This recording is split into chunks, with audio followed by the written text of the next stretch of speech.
नमस्कार। तो एक सवाल जो अक्सर उठता है, क्या हमारे प्राचीन ग्रंथ आज की जाति व्यवस्था को सही ठहराते हैं? आज हम एक ऐसी नई जांच पड़ताल को समझने की कोशिश करेंगे, जो इस मुश्किल सवाल का जवाब देने के लिए सीधे हमारे सबसे पुराने ग्रंथों की गहराई में उतरने का वादा करती है। देखिए, इस पड़ताल की शुरुआत होती है एक बहुत ही जबरदस्त दावे से कि जातिवाद ने हिंदू समाज को किसी भी और चीज से ज्यादा बांटा है और प्रभावित किया है। ये कोई मामूली बात नहीं है। ये एक ऐसे मुद्दे की पड़ताल है जो आज भी हमारी जिंदगी का हिस्सा है। तो चलिए, सबसे पहले उस जड़ को पकड़ते हैं जिसे लेखक ने उजागर किया है, जातिवाद एक गहरी सामाजिक दरार के तौर पर। उनके तर्क को समझने के लिए हमें पहले इस समस्या की गहराई को समझना होगा। और देखिए, इस पड़ताल का पूरा आधार इसी एक बोल्ड क्लेम पर टिका है कि किसी भी दूसरे मुद्दे ने समाज को उतना नहीं तोड़ा जितना जातिवाद ने तोड़ा है। ये एक बहुत बड़ा स्टेटमेंट है जो आने वाली सारी बहस के लिए एक स्टेज सेट कर देता है। और बस यहीं से इस पूरे जांच का असली मिशन साफ हो जाता है। ये सिर्फ राय देने के बारे में नहीं है। यहाँ वादा किया जा रहा है कि हम सतही बातों से आगे बढ़कर दस्तावेजी सबूतों की गहराई में उतरेंगे। इस पूरी पड़ताल की नींव एक ही सिद्धांत पर रखी गई है, प्रमाण सहित। यानी जो भी कहा जाएगा वो सबूत के साथ कहा जाएगा। मतलब यहाँ आंख बंद करके किसी बात को मान लेने के लिए नहीं कहा जा रहा, बल्कि सीधे ग्रंथों से सबूतों की एक चेन पेश करने का दावा है। तो रास्ता क्या होगा? उसका एक पूरा रोड मैप है। सबसे पुराने ग्रंथों से शुरू करेंगे, फिर समय के हिसाब से एक एक करके आगे बढ़ेंगे और हर कदम पर तर्क और सबूत साथ होंगे। और ये एक ऐसा सफर है जो कुछ चौंकाने वाले नतीजों तक ले जाने का वादा करता है।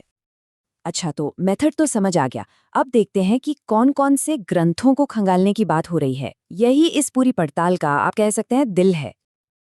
तो ये सफर शुरू होता है वेदों से, जो सबसे शुरुआती बिंदु हैं। फिर हम आगे बढ़ते हैं उपनिषदों के दार्शनिक विचारों की तरफ। इसके बाद रामायण और महाभारत जैसे महाकाव्यों की कहानियों को देखा जाता है।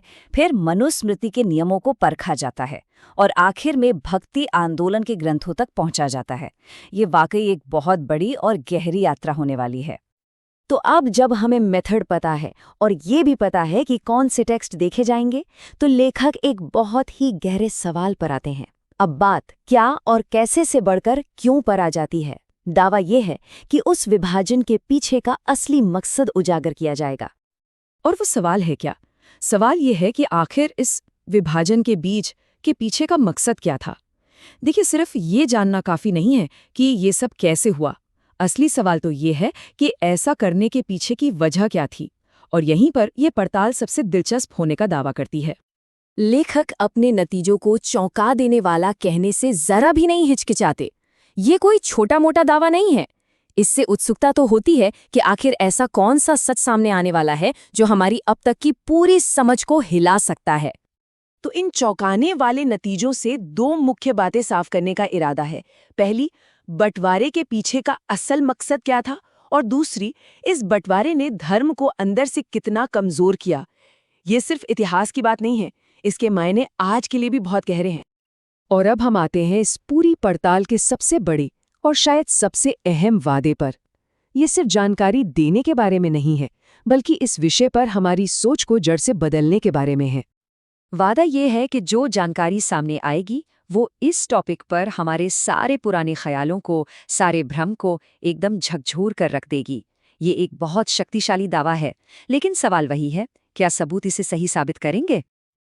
और आखिर में हम इसी एक बड़े सवाल के साथ रह जाते हैं, क्या हमारे पुराने ग्रंथ आज की जाति व्यवस्था को वाकई सही ठहराते हैं? ये रिसर्च इस सवाल को सुलझाने का दावा तो करती है, लेकिन अंत में ये हर किसी को खुद तय करना होगा कि वो सबूतों को देखें और अपने नतीजे पर पहुंचें।